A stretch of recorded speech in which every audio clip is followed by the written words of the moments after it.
आज की इस वीडियो में हम लोग वन एवं वन जीव संसाधन को पूरा एक ही शॉट में कंप्लीट करने वाले हैं, जो कि बहुत ही ज़्यादा इम्पोर्टेंट चैप्टर है। इसे एक क्वेश्चन फिक्स रहता है हर बार, तो इस चैप्टर को आप पढ़ के एग्ज़ाम में आप 5 नंबर अपना फिक्स कर सकते हैं। ये हम लोग NCERT बुक को पूरा कवर करने वाले हैं, जो कि 2026-27 का न्यू बुक है। सबसे पहले हम लोग को ये देखना है कि वन एवं वन जीव संसाधन का मतलब होता क्या है। सबसे पहले चैप्टर 1 में हम लोग संसाधन के बारे में पढ़ चुके हैं कि संसाधन क्या होता है। संसाधन वे सारी चीज़ें होती है जो मनुष्य को, हम लोगों को कोई भी चीज़ों को आसानी से प्राप्त होता है, जो कि हम लोगों को फ़ायदा पहुंचाता है। मतलब कि जो भी संसाधन होता है सो हम लोगों को, मनुष्य को फ़ायदा पहुंचाता है, चाहे किसी भी रूप में हो, चाहे वो हम लोगों को मोबाइल के रूप में हो, कॉपी किताब हो, कलम हो, कुछ भी लिखने उखने में जो भी हम लोग को मदद पहुंचाता है उसको हम लोग संसाधन कहते हैं। लेकिन संसाधन के आगे हम लोगों को लिखा है एक वन और वन्य जीव, मतलब कि जंगल और जंगल के जीव हम लोगों के संसाधन कैसे हैं, ये हम लोगों को देखना है। कि जंगल हम लोग को पता है कि एक संसाधन है, और वन्य जीव हम लोगों के लिए संसाधन कैसे हैं, इसको भी हम लोग इस चैप्टर में पढ़ने वाले हैं। तो सबसे पहले स्टार्ट होता है कि नमस्कार मेरे ईश्वर, लिप्चाओं की दुनिया में आप संगीत के जनक हैं। ओह नारक मेरे ईश्वर, मुझे स्वयं को आपको समर्पित करने दे। मुझे आप इतना संगीत झरनों, नदियों, पवनों, वनों और कीटों और जानवरों से ग्रहण करने दें। मुझे आप इतना संगीत मधुर समीर से ग्रहण करने दें और इसे आपको ही समर्पित करने दें। यहाँ पर एक स्रोत लेप्चा श्लोक संगीत यहाँ पर दिया गया था, जिसको हम लोग पढ़ चुके। मतलब कि इस संगीत में बस इस तरह से बोला गया है कि यहाँ पर हम लोग जो भी जंगलों में हम लोग को मिलता है, जैसे झरना हो गया, झरना का संगीत हो गया, नदियों का संगीत हो गया, फिर पर्वत, मतलब ये सब हम लोगों को क्या है, ये हम लोगों का सब प्राकृतिक संसाधन है। इसके बाद हम लोग यहाँ पर अपने नीचे टॉपिक हम लोग अब बुक को स्टार्ट करने वाले हैं।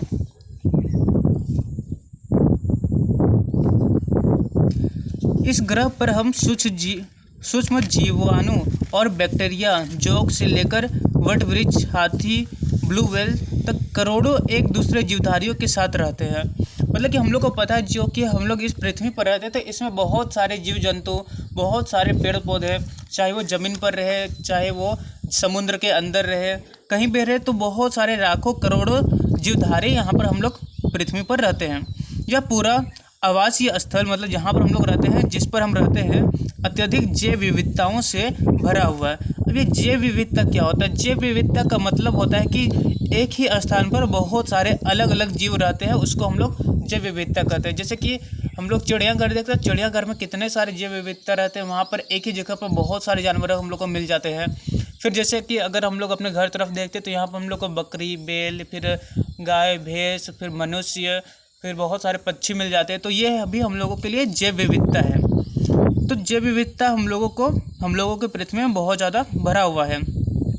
मानव एक दूसरे जीवधारी एक जटिल पारिस्थितिकी तंत्र का निर्माण करते हैं। मतलब पारिस्थितिकी तंत्र का मतलब क्या होता है? पारिस्थितिकी तंत्र का मतलब होता है जिससे कि एक चक्र चलते रहता है। जैसे कि हम लोग क्या करते हैं, हम लोग पेड़ पौधे लगाते हैं, उससे हम लोगों को हवा मिलता है, ऑक्सीजन मिलता है।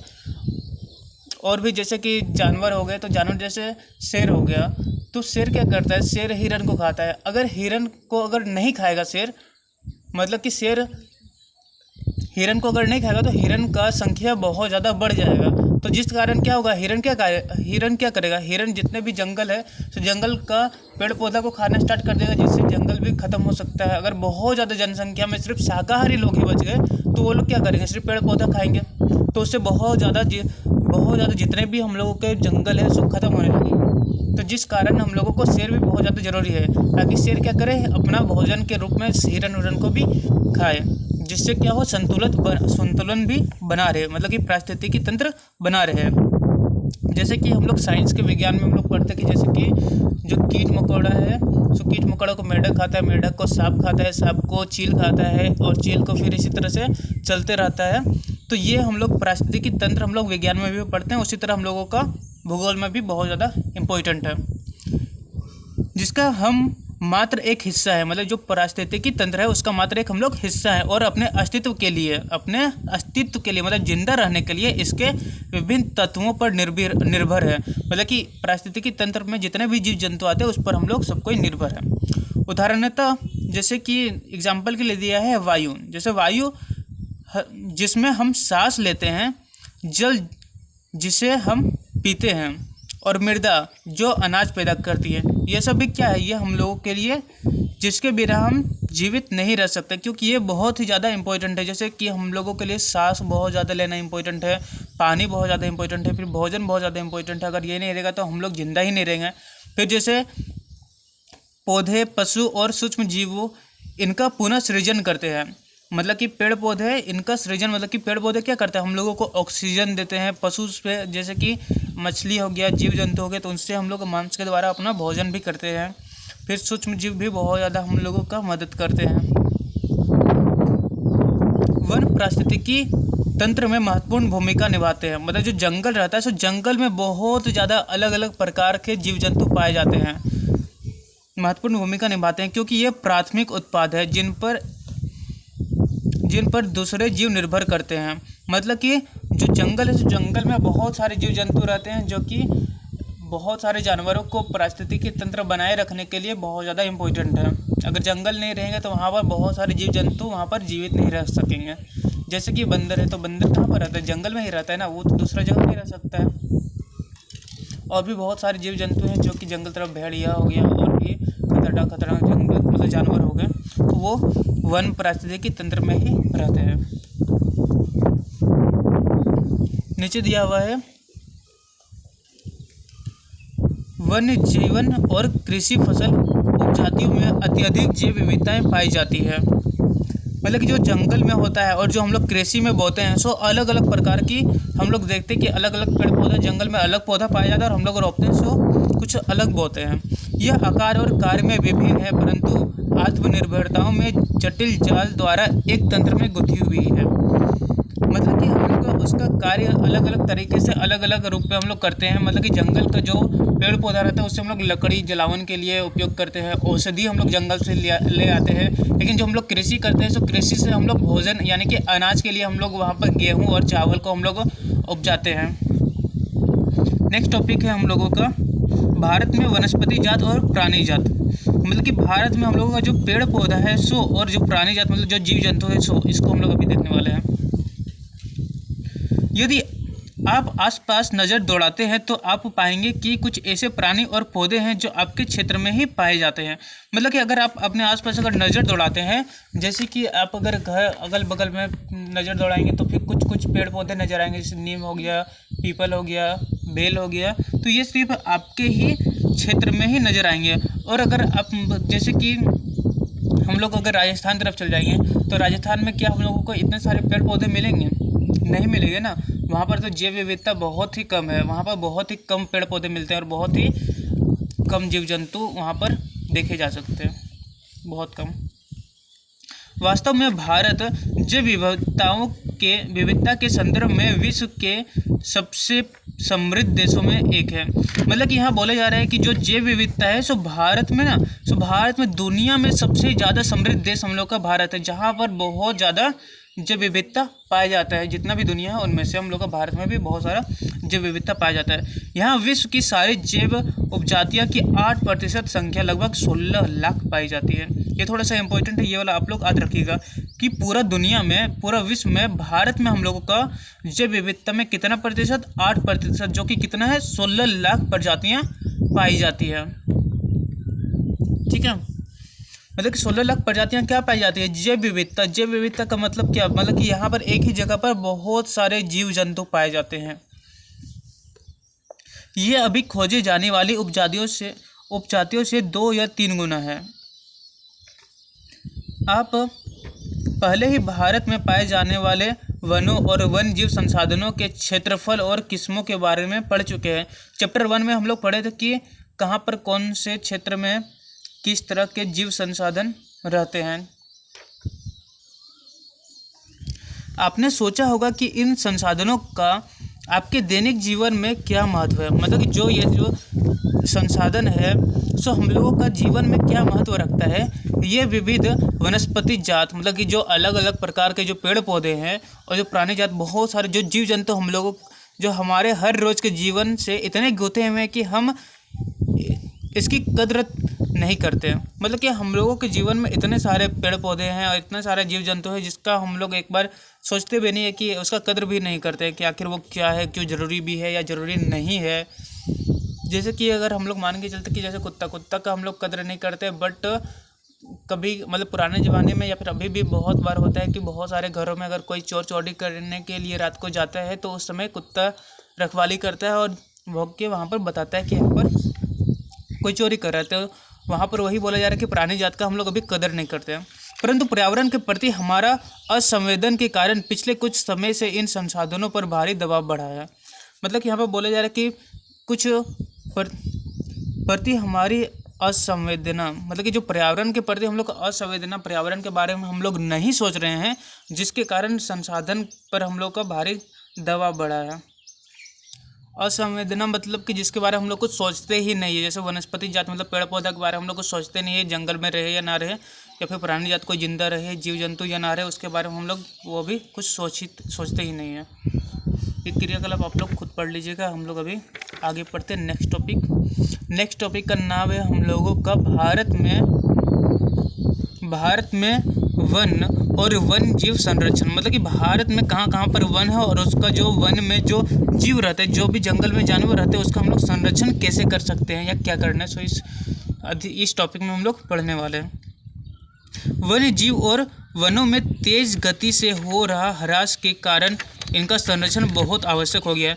मतलब कि क्या हो रहा है, जो वन्य जीव है, जितने भी वन्य जीवन मतलब कि जितने भी जंगल में जितने भी जानवर रहा करते थे, जितने भी वन रहा करते थे, उनमें बहुत ज़्यादा हम लोग ह्रास देख सकते हैं। ह्रास का मतलब कमी, उसका कमी हो रहा है। तो उसको हम लोगों का संरक्षण मतलब कि उसको बचाना बहुत ज़्यादा आवश्यक बन चुका है। परंतु हमें वनों और वन्य जीव का संरक्षण करना आवश्यक क्यों है, मतलब कि आखिर हम लोगों को जंगल और जंगल के जानवरों को बचाना आखिर क्यों आवश्यक है, संरक्षण उसका करना क्यों आवश्यक है। संरक्षण से पारिस्थितिकी विविधता बनी रहती है। मतलब कि अगर हम लोग संरक्षण करेंगे, मतलब कि पेड़ पौधों और जीव जंतु को बचाएंगे, तो उससे पारिस्थितिकी तंत्र बना रहेगा तथा हमारे जीवन साधे संसाधन जैसे जल, वायु, मृदा बने रहते हैं। मतलब कि अगर हम लोग बढ़िया से पारिस्थितिकी तंत्र को अगर बढ़िया से रखेंगे तो हम लोगों के लिए जल भी रहेगा, वायु भी अच्छा से रहेगा और मृदा भी रहेगा। अगर मान के चलते पारिस्थितिकी तंत्र में अगर हम लोग जंगल को ही अगर नहीं बचाने लगे, अगर उसको ही पेड़ पौधा हम लोग बहुत ज़्यादा काटने लगे, तो उसके कारण क्या होगा, जंगल का कमी हो जाएगा, जिस कारण से जो भी ऑक्सीजन हम लोग को मिलता है, सो ऑक्सीजन की मात्रा वातावरण में, वायुमंडल में हम लोगों का घट जाएगा, जिससे बहुत सारे हम लोगों को दिक्कतें आ सकती है। दूसरा है, यह विभिन्न जातियों में बेहतर जनन के लिए वनस्पति और पशुओं में जिन्स विविधता को भी संरक्षित करती है। मतलब कि अगर हम लोगों का जितना अच्छा पारिस्थितिकी तंत्र होगा, उतना ही ज़्यादा अच्छे हम लोग को वनस्पति, पशुओं में जिन्स की विविधता, मतलब कि पशुओं में अलग अलग जिन्स, उन लोगों को जेनेटिक गुण उन लोगों के अंदर अलग अलग पाया जाएगा, जिसके अंदर उन लोगों को संरक्षित गुण अधिक पाया जाता है, जिससे वो लोग जानवर खुद बहुत दिनों तक जीवित रह सकते हैं। उदाहरण के तौर पर हम कृषि को अभी भी पारंपरिक फसलों पर निर्भर है।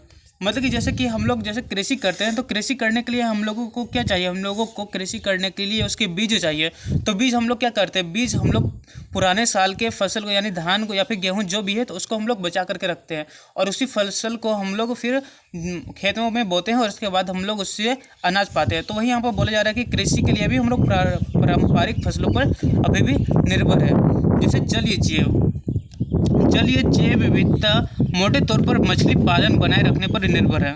मतलब कि क्या करते हैं, जैसे जलीय जीव में हम लोग क्या करते हैं, मतलब कि जलीय जीव में हम लोग जैसे मछली को क्या करते हैं, तालाब में दे देते हैं, जिससे कि बहुत सारे मछली हम लोगों का बचा रहता है और जिससे भी हम लोगों के लिए वो भोजन के रूप में भी हम लोग उसका प्रयोग कर लेते हैं। वरना अगर हम लोग मछली को अगर पानी में हम लोग मतलब कि उसमें डालेंगे ही नहीं, मतलब कि उसका बच्चा को छोड़ेंगे ही नहीं, तो पूरा मछली धीरे धीरे समाप्त हो जाएगा। लेकिन हम लोग उसको बचाने के लिए उसकी विविधता, मतलब कि उसको हम लोग बहुत सारे मछलियों को तालाब में डालते हैं ताकि वो जिंदा रह सके। यहाँ पर आप लोग देख सकते हैं कि बहुत सारे लोग वहाँ पर बहुत सारे अलग अलग फसल यहाँ पर बेच रहे हैं। फिर यहाँ पर सूखी पत्ती को एकत्रित करती हुई आदिवासी महिलाएं, मतलब कि यहाँ पर पत्तियों को एकत्रित किया जा रहा है। अब हम लोग यहाँ पर नीचे थोड़ा सा देखते हैं।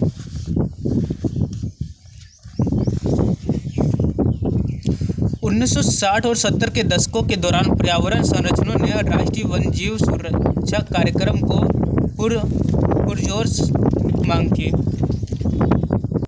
मतलब कि 1960 और 70 के दशक में ना बहुत सारे पर्यावरण को नुकसान पहुंच रहा था, जिसके कारण उन लोगों ने पुरजोर से मांग की कि राष्ट्रीय वन जीवन सुरक्षा कार्यक्रम होना चाहिए। मतलब कि जंगल को हम लोगों को बचाना है, उसके वन्य जीव को बचाना है। तो उस कारण भारतीय वन्य जीव रक्षण अधिनियम 1972, याद रखना ठीक है, कि भारतीय वन्य जीव अधिनियम कब आया था? 1972 में लागू किया गया, जिसमें वन्य जीवों को के आवास रक्षण के अनेक प्रावधान थे।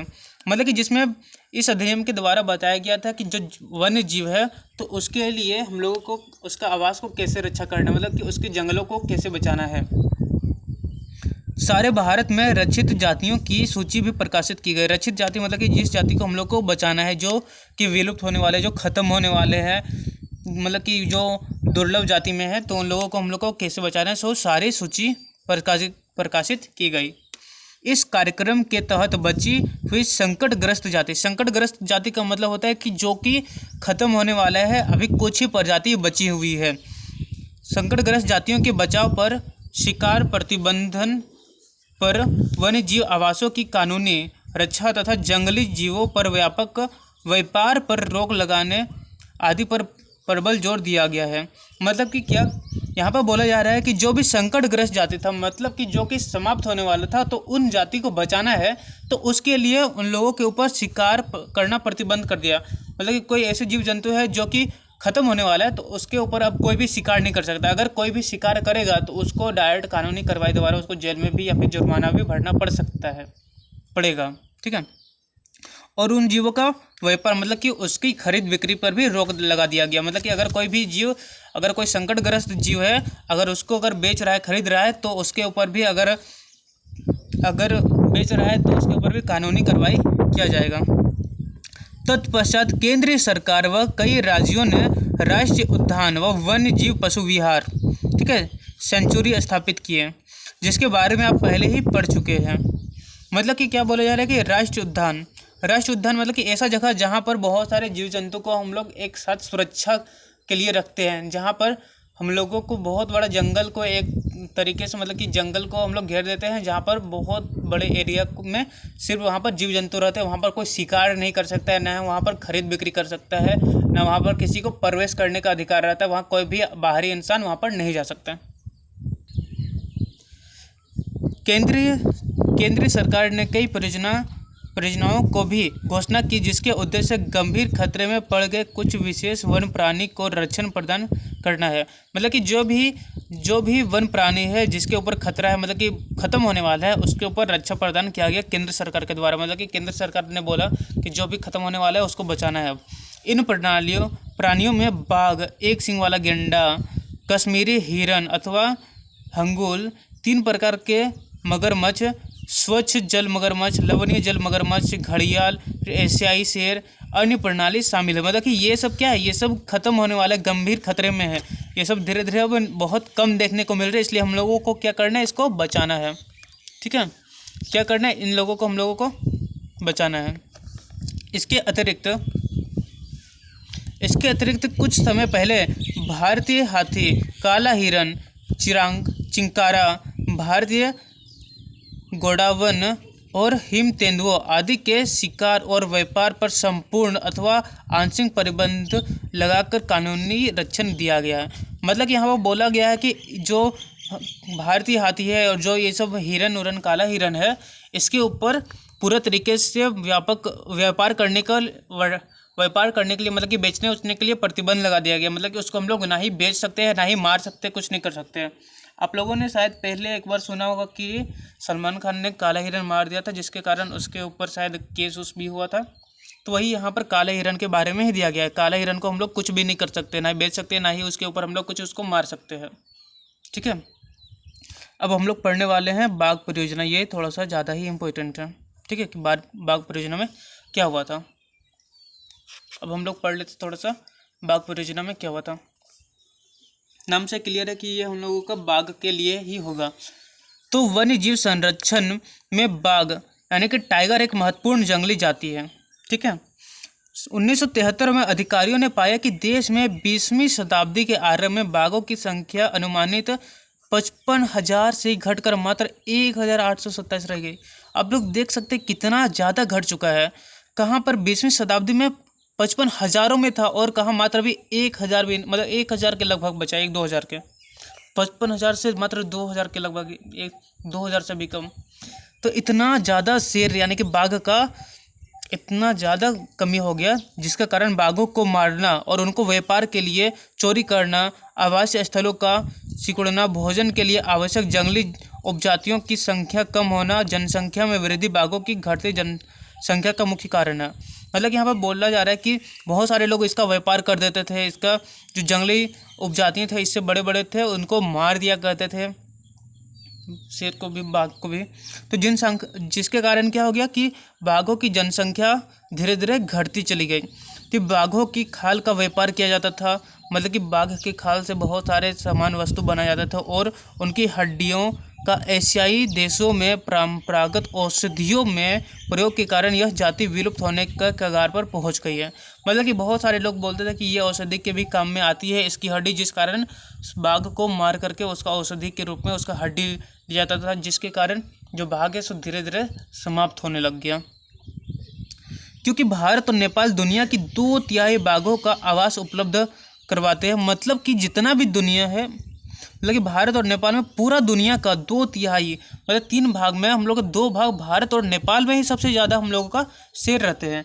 अतः यह देश ही शिकार, चोरी और गैर कानूनी व्यापार करने लगे तो मुख्य निशाने पर है।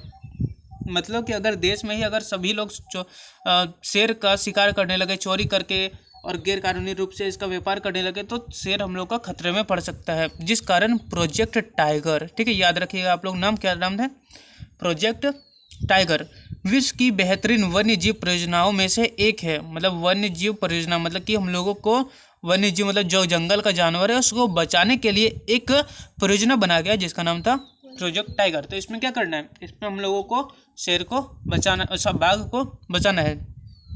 इसकी शुरुआत कब हुई थी ये भी याद रखना, 1973 में स्टार्ट हुआ था। बाघ संरक्षण एकमात्र संकटग्रस्त जाति को बचाने का प्रयास नहीं, मतलब कि बाघ संरक्षण जो टाइगर प्रोजेक्ट टाइगर है सिर्फ बाघ को ही बचाना हम लोगों के लिए मेन मकसद नहीं है, अभी तो उसके बदले इसका उद्देश्य बहुत बड़े आकार और जैव जाति को बचाना है। मतलब कि सिर्फ हम लोगों को बाघ को बचाना नहीं है, पूरे जो जैव जाति है, जितने भी जीव जंतु जो कि विलुप्त के कगार पर है उसको हम लोगों को बचाना है। उत्तराखंड में कॉर्बेट राष्ट्रीय उद्यान, ये आप लोग याद रखिए, एग्जाम में 1 लाइनर में आ सकता है कि उत्तराखंड में कौन सा राष्ट्रीय उद्यान है, तो कॉर्बेट राष्ट्रीय उद्यान। पश्चिम बंगाल में कौन सा है, तो सुंदरवन राष्ट्रीय उद्यान। मध्य प्रदेश में बांधवगढ़ राष्ट्रीय उद्यान। फिर राजस्थान में सरिस्का वन्य जीव पशु विहार है। फिर असम में मानस बाघ रिजर्व और केरल में हम लोग का पेरियार बाघ रिजर्व है। भारत में बाघ संरक्षण परियोजनाओं का उदाहरण है, मतलब कि इसमें क्या किया जाता है, इसमें बाघों को बचा करके रखा जाता है। ये सब आप लोग याद रखिएगा, बहुत ही ज़्यादा ये इम्पोर्टेंट दिया हुआ है, ठीक है। आजकल संरक्षण परियोजनाओं जैव विविधताओं पर केंद्रित होती है, ना कि इसके विभिन्न घटकों पर। मतलब कि जैव विविधता जितने भी जीव जंतु है उसके अलग अलग प्रकारों को हम लोगों को बचा करके रखना है। संरक्षण के विभिन्न तरीकों की गहनता से खोज की जाती है। मतलब संरक्षण मतलब किस किस जीवों को हम लोगों को बचा करके रखना है, कैसे बचाना है, इसका बहुत ही गहन तरीक़ों से खोज की जाती है। संरक्षण नियोजन में मतलब कि जो संरक्षण मतलब कि हम लोग किसी को बचाना है उसके प्लानिंग में कीटों को भी महत्व मिल रहा है। मतलब कि हम लोग अब कीटों को भी बचा रहे हैं, कीट भी हम लोगों के लिए बहुत ज़्यादा इम्पोर्टेंट है। वन्य जीव अधिनियम 1980 और 86 के तहत सैकड़ों तितलियों, पतंगों, भृंगों और एक ड्रैगन फ्लाई को भी संरक्षित जातियों में शामिल किया गया है। मतलब कि ये सब भी धीरे धीरे ख़त्म होते जा रही हैं, क्योंकि पहले जब हम लोग देख सकते हैं कि हम लोगों के पर्यावरण में बहुत ज़्यादा तितलियाँ हुआ करते थे, लेकिन अब बहुत ही कम तितली हम लोगों को देखने को मिलता है, बहुत ही कम हम लोग को भंवरे देखने को मिल रहा है, जिस कारण ये भी विलुप्त होने के कगार पर आ चुका है। तो जिस कारण हम लोगों को इसको भी बचाना है। 1991 में पौधों की 6 जातियां पहली बार इस सूची में रखी गई। मतलब कि यहाँ पर बोला जा रहा है कि पहले हम लोग पेड़ पौधों को नहीं बचाते थे, लेकिन 1991 में 6 जातियां पहली बार रखा गया, क्योंकि धीरे धीरे पेड़ पौधे भी विलुप्त के कगार पर आ गए थे। नेक्स्ट टॉपिक है हम लोगों का वन और वन्य जीव संसाधनों के प्रकार और वितरण। मतलब कि जो हम लोगों का जंगल है और जो जंगल के जीव है, सो उनके संसाधन हम लोगों के लिए संसाधन कैसे हैं और उनका वितरण किस प्रकार किया गया है। जैसे कि यदि हम वन और वन्य जीव संसाधनों को संरक्षित करना चाहें, मतलब कि जंगल और उसके जंगल के जानवरों को अगर बचाना चाहते हैं, तो उनका प्रबंधन यानी उसका नियंत्रण और विनिमय अपेक्षाकृत कठिन है। मतलब कि उसको बहुत ज़्यादा कंट्रोल कर पाना बहुत ही ज़्यादा मुश्किल है। भारत में अधिकतर वन और वन्य जीव या तो प्रत्यक्ष रूप में सरकार के अधिकार क्षेत्र में है, या वन विभाग अथवा अन्य विभागों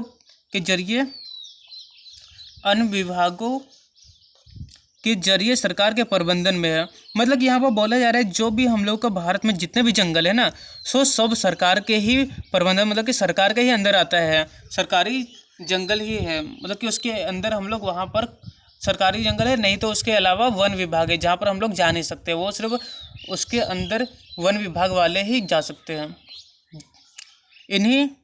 इन्हें निम्नलिखित वर्गों में बांटा गया है। मतलब पहला जैसे कि आरक्षित वन है। अब आरक्षित वन क्या होता है, रक्षित वन क्या होता है और अवर्गीकृत वन क्या होता है। अब आरक्षित वन किन्हें कहते हैं कि देश में आधे से अधिक वन, ठीक है, मतलब कि देश में जितने भी वन है ना, तो आधा से ज़्यादा वन आरक्षित वन घोषित किए गए हैं, जहाँ पर वन और वन प्राणियों का संरक्षण की बात है। आरक्षित वनों को सर्वाधिक मूल्यवान माना जाता है। मतलब यहाँ पर बोला जा रहा है कि जितने भी वन प्राणी, जितने भी जीव जंतु हैं, सो आरक्षित वन में, मतलब कि जितना भी हम लोग का देश है ना, उस क्षेत्र में जितना भी जंगल है, उस जंगल का आधा से ज़्यादा जंगल सरकार के पास है, जिसको हम लोग आरक्षित वन कहते हैं। और वहाँ पर बहुत सारे वन्य प्राणी, मतलब कि वहाँ जंगल के प्राणी जीव जंतु को वहाँ पर संरक्षित करने की बात कही है, मतलब संरक्षण की बात है, वहाँ पर उनको रखा जाता है। जो ये आरक्षित वन होता है, सो इस आरक्षित वन में हम लोग नहीं जा सकते हैं बिना परमिशन के लिए। मतलब कि इसमें अगर हम लोग को जाना है तो इसके लिए हम लोगों को सरकार से या वन विभाग से परमिशन लेना पड़ता है आरक्षित वन में जाने के लिए, ठीक है। अब हम लोग दूसरा देखते हैं रक्षित वन।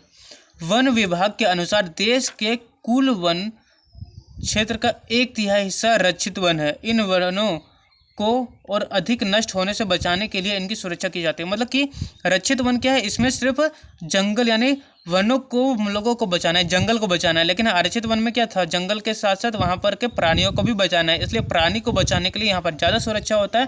इसलिए जहाँ पर वन प्राणी यानी आरक्षित वन है, वहाँ पर हम लोग आ नहीं सकते हैं। आरक्षित वन में हम लोग मतलब वहाँ पर जा नहीं सकते बिना परमिशन के। अब हम लोग का तीसरा है अवर्गीकृत वन।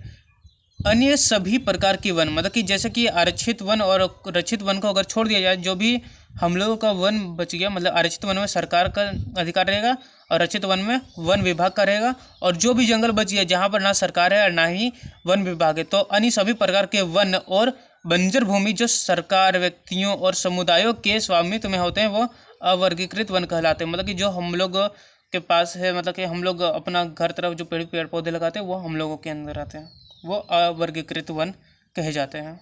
जो व्यक्तियों और समुदायों के स्वामित्व, मतलब कि अपना अधिकार होता है, ठीक है।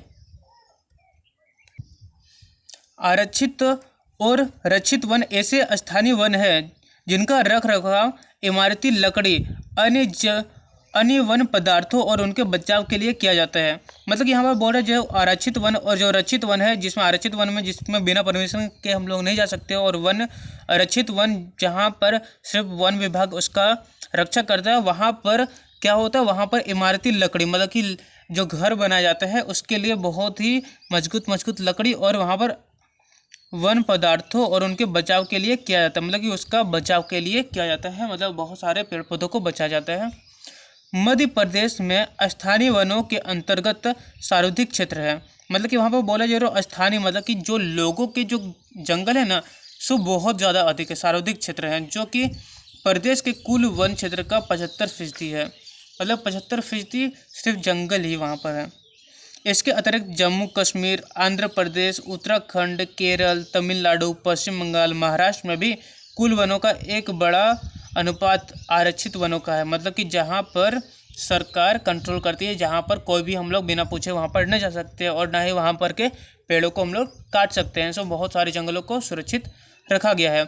जबकि बिहार, हरियाणा, पंजाब, हिमाचल प्रदेश, ओडिशा और राजस्थान के कुल वनों में आरक्षित वनों का एक बड़ा अनुपात है। मतलब कि इन क्षेत्रों में क्या है, अब यहाँ पर जैसे बिहार, हरियाणा, पंजाब ये सब हो गया, तो यहाँ पर हम लोग जा नहीं सकते। यहाँ पर किसका अधिकार रहेगा, यहाँ पर वन विभाग का अधिकार रहेगा। पूर्वोत्तर के सभी राज्यों में और गुजरात में, मतलब कि पूर्वोत्तर में जितने भी राज्य हैं, असम हो गया, अरुणाचल प्रदेश, मिजोरम, नागालैंड, जो भी उधर जंगल है, और उसके साथ साथ गुजरात में, पूर्वोत्तर और गुजरात के अधिकतर वन क्षेत्र अवर्गीकृत वन है। मतलब कि जहाँ पर सरकार का कुछ हिस्सों पर अधिकार है, कुछ हिस्सों पर व्यक्तिगत अधिकार है और कुछ हिस्सों पर सामुदायिक अधिकार है तथा स्थानीय समुदायों के प्रबंधन में है। मतलब कि वही जो हम अभी बताए स्थानीय समुदाय, मतलब कि वहाँ के जो क्षेत्र के जो लोग वहाँ पर रह रहे हैं, तो उन लोगों के अधिकार में वो जंगल आते हैं। अब नीचे लिखा हुआ है कि आखिर समुदाय और वन संरक्षण कैसे हो सकता है। मतलब कि समुदाय मतलब कि बहुत सारे लोग मिल करके, एक गांव के क्षेत्र या फिर कुछ लोग मिल करके जंगल को कैसे बचा सकते हैं, ये हम लोग अभी देखने वाले हैं। वन संरक्षण नीतियाँ हमारे देश में कई नई बातें नहीं है। मतलब कि यहाँ पर जो हम लोग का वन संरक्षण नीति है, सो हमारे देश में कोई नई बात नहीं है। ये बहुत पुराने से हम लोग जंगल को बचाते आ रहे हैं। ठीक है, हम आमतौर पर इस बात से अनजान है कि वन हमारे देश में कुछ मानव प्रजातियों के आवास भी हैं। मतलब कि जो हम लोगों का जंगल है, सो वहाँ पर कुछ मानव प्रजाति, मतलब कि जैसे कि आदिवासी हो गया, तो आदिवासी जितने भी अधिकतम है सो जंगलों में यानी कि वनों में ही अपना आवास बना करके रहते हैं।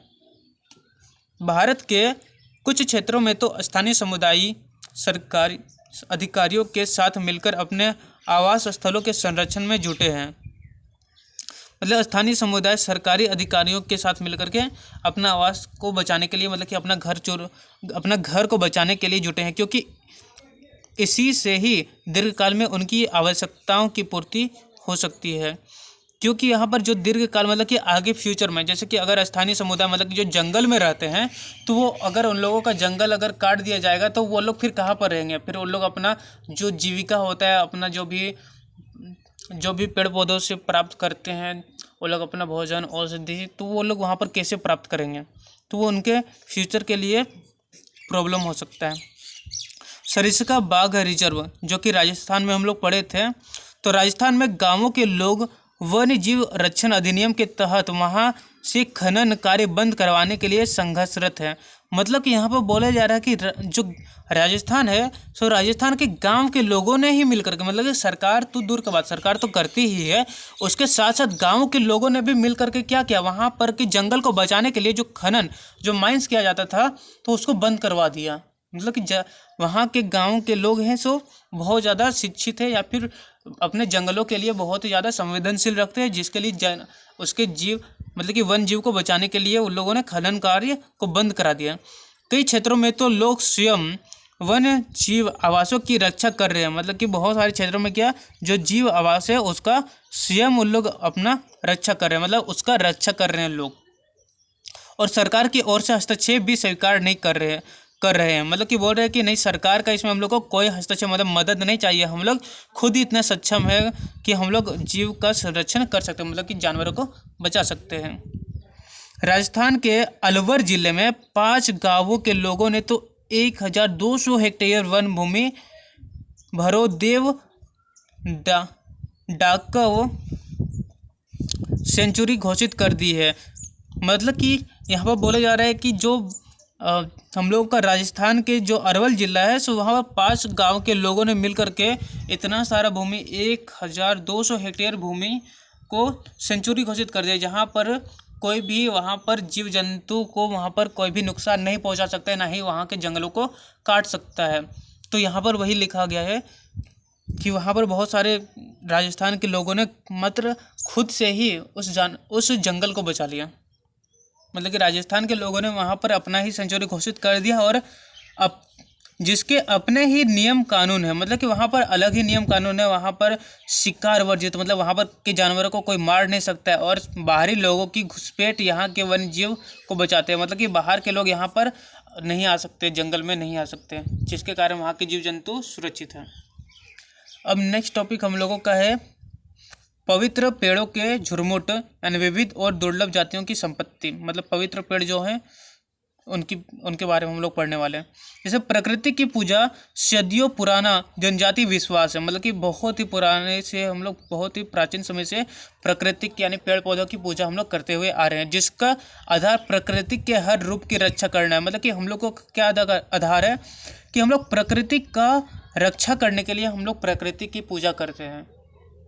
मतलब कि हम लोगों का वातावरण में जो भी चीज़ है उसको हम लोग बचाने के लिए प्रकृति की पूजा करते हैं। इन्हीं विश्वासों ने विभिन्न वनों को मूल और कौमारी रूप से बचाकर रखा है। मतलब कि जैसे कि हम लोग पेड़ पौधों को, बहुत सारे जंगलों को पूजा करते हैं जिसकी आज बचे हुए, जिन्हें पवित्र पेड़ों के झुरमुट यानी देवी देवताओं के वन कहते हैं। वनों के इन भागों में या तो वनों के ऐसे बड़े भागों में स्थानीय लोग घुसते तथा ना ही किसी और को छेड़छाड़ करने देते। मतलब कि वहाँ पर ना ही कोई उस जंगल में, ना ही कोई स्थानीय लोग वहाँ पर के मतलब उस जगह के लोग वहाँ जाते हैं, ना ही कोई बाहर से लोग वहाँ पर घुस सकते हैं उस जंगल पर। कुछ समाज कुछ विशेष पेड़ों की पूजा करते हैं और आदिकाल से उनका संरक्षण करते आ रहे हैं। मतलब कि बहुत पुराने समय में से आदिकाल से बहुत सारे लोग किसी पेड़ का पूजा करते आ रहे हैं। जैसे छोटा नागपुर के क्षेत्र में मुंडा और संथाल जनजातियों ने महुआ और कदम के पेड़ों की पूजा करते हैं। मतलब कि यहाँ पर वही बोला जा रहा है कि बहुत ही पुराने समय से छोटा नागपुर में यहाँ पर हम लोग महुआ का और कदम का पेड़ का पूजा करते आ रहे हैं, जिस कारण यहाँ पर दो पेड़ों का हम लोग का संरक्षण एक हम लोग पूजा के द्वारा भी करते हैं। उड़ीसा और बिहार की जनजाति शादी के दौरान इमली और आम के पेड़ों की पूजा करते हैं, जिन कारण इमली और आम भी हम लोग का संरक्षण पेड़ बन चुका है। हम में से बहुत से व्यक्ति पीपल और वट वृक्ष को भी पवित्र मानते हैं, मतलब कि उसका भी पूजा करते हैं।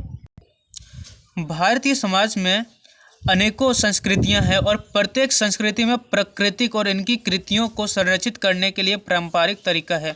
मतलब कि जैसे यहाँ पर हम लोग भारत के बारे में पढ़े कि भारत में बहुत सारे ऐसे पर्व त्यौहार, जैसे वट वृक्ष हो गया, उसका पूजा बहुत सारे लोग करते हैं, जिस कारण पीपल का, वट वृक्ष का पेड़ अभी भी बचा हुआ है। प्राकृतिक का संरक्षण हम लोग कर रहे हैं। आमतौर पर जैसे झरना हो गया, पहाड़ी चोटियों और पेड़ों और पशुओं को पवित्र मानकर उनका संरक्षण किया जाता है। जैसे कि पशुओं को पवित्र, जैसे कि गाय हो गया तो गाय को भी हम लोग संरक्षित करते हैं, बैल को संरक्षित करते हैं। फिर जैसे झरना हो गया तो झरना मतलब हम लोग नदी का भी पूजा करते हैं, गंगा नदी, यमुना नदी और भी बहुत सारे नदी। छठ में हम लोग नदी का भी पूजा करते हैं, उसका साफ़ सफाई करते हैं। अगर ये पूजा नहीं होता तो हम लोग उसका साफ़ सफाई भी नहीं करते हैं। फिर जैसे पहाड़ी हो गया, अगर पहाड़ी चोटी का अगर हम लोग पूजा नहीं करते, जैसे कैलाश पर्वत हो गया तो वहाँ पर हम लोगों के शिव भगवान का वास है। उसके बाद केदारनाथ हो गया, इन पहाड़ियों को भी हम लोग पूजा करते हैं। फिर पेड़ों का तो हम लोग अभी देख ही चुके हैं। तो बहुत सारे चीज़ है जिसको हम लोग पवित्र मान करके उसका संरक्षण करते हैं। आप अनेक मंदिरों के आसपास बंदर को, लंगूर को पाएंगे। उपासक उन्हें खिलाते पिलाते और मंदिर के भक्तों में गिनते हैं। मतलब कि जो भी वहाँ पर से लोग आते जाते हैं, जो मंदिर के आसपास जो बंदर उंदर को देखते हैं, तो बंदर को भी कुछ खाने पीने के लिए दे देते हैं कि वहाँ पर उसका भक्त उगते हैं, ताकि उससे क्या होता है कि बंदर का भी रक्षा हो जाता है, लंगूर का भी रक्षा हो जाता है, क्योंकि ये लोग शाकाहारी जीव है। अगर जंगल में अगर बहुत सारे फल फूल अगर नहीं मिलेंगे तो इन लोगों का भी विलुप्त हो जाना पड़ सकता है, क्योंकि आजकल हम लोगों के घर तरफ बहुत ही कम बंदर उंदर देखने को मिलते हैं। अब हम लोग देखने वाले हैं राजस्थान में बिश्नोई गांव के आसपास आप काले हिरन, चिंकारा, नीली गाय और मोरों के झुंड को देख सकते हैं, जो कि वहां के समुदायों का अभिन्न हिस्सा है और कोई उनको नुकसान नहीं पहुंचाता। आखिर यहाँ पर हम लोग का राजस्थान के बिश्नोई गांव में ही क्यों इतने सारे लोग मतलब कि इतने सारे जानवर पाए जाते हैं? क्योंकि वहाँ पर जितने भी समुदाय के लोग हैं उनका कुछ भी नुकसान नहीं पहुँचाते हैं। वहाँ पर मतलब कि अगर नीली गाय वहाँ पर अगल बगल में चल रहा है तो वहाँ पर कोई भी नुकसान नहीं पहुँचाता है, उस गाय को नहीं मारता है। काला हिरन आराम से वहाँ पर आकर के पानी पी सकता है।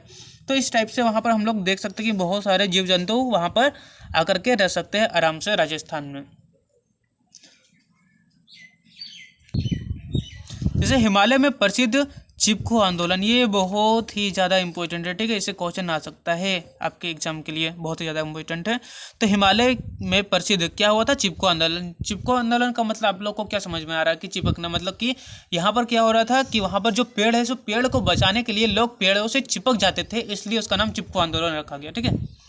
तो चिपको आंदोलन कई क्षेत्रों में वन कटाई को रोकने में कामयाब नहीं रहा, अपितु यह भी दिखाया कि स्थानीय पौधों की जातियों का प्रयोग करके सामुदायिक वनीकरण अभियान को सफल बनाया जा सकता है।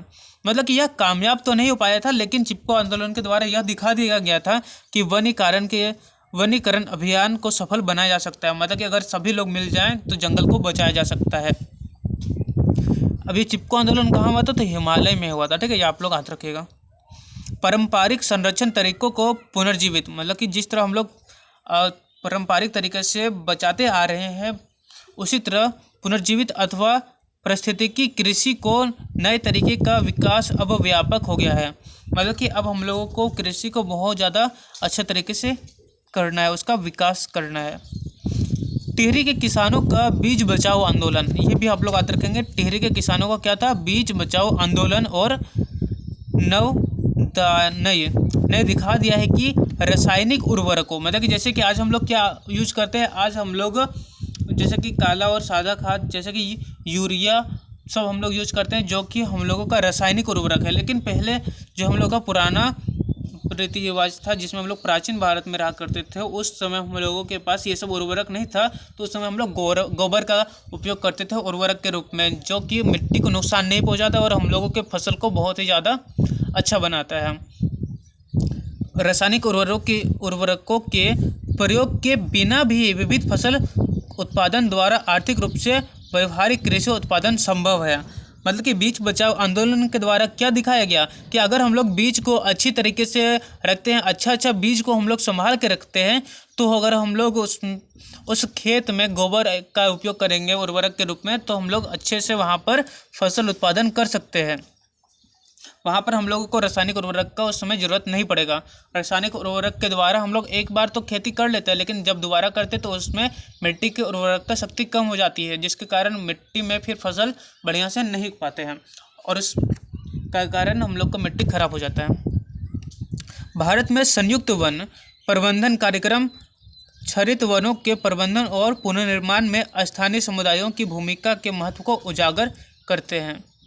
औपचारिक रूप से इन कार्यक्रमों की शुरुआत 1988 में हुई, जब ओडिशा राज्य ने संयुक्त वन प्रबंधन का पहला प्रस्ताव पास किया। मतलब कि ओडिशा वो पहला राज्य था जो कि जंगल को बचाने के लिए अपना पहला प्रबंधन प्रस्ताव पास किया 1988 में। ये भी आप लोग याद रखेंगे। पहला राज्य कौन सा था? ओडिशा राज्य था, जिसने संयुक्त वन प्रबंधन का पहला प्रस्ताव पास किया। वन विभाग के अंतर्गत संयुक्त वन प्रबंधन क्षरित वनों के बचाव के लिए कार्य करता है और इसमें गांवों के स्तर पर संस्थाएं बनाई जाती है, जिसमें ग्रामीण और वन विभाग के अधिकारी संयुक्त रूप से कार्य करते हैं।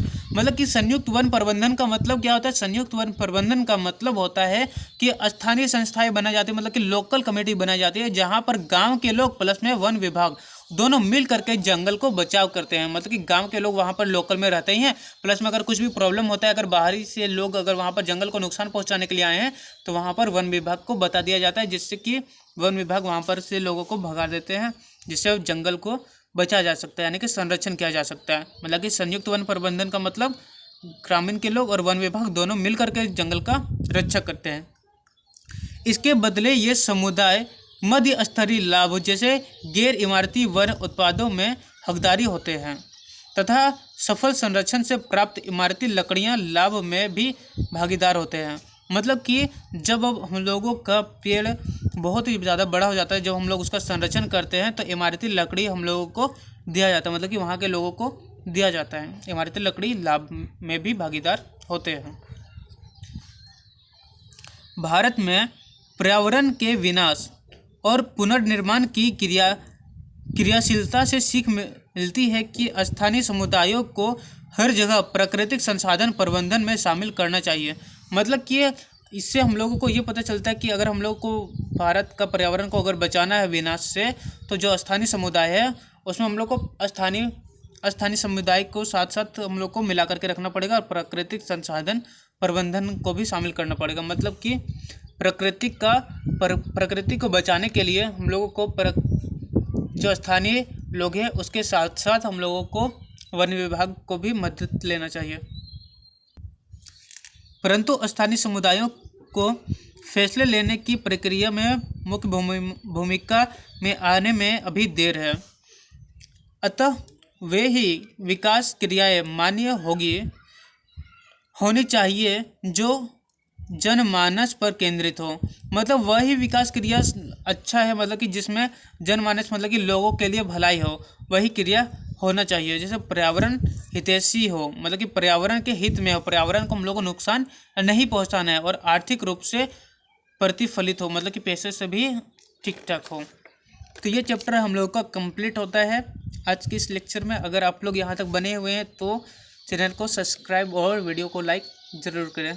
Thank you. अगर आप लोग को क्वेश्चन चाहिए तो कमेंट करें।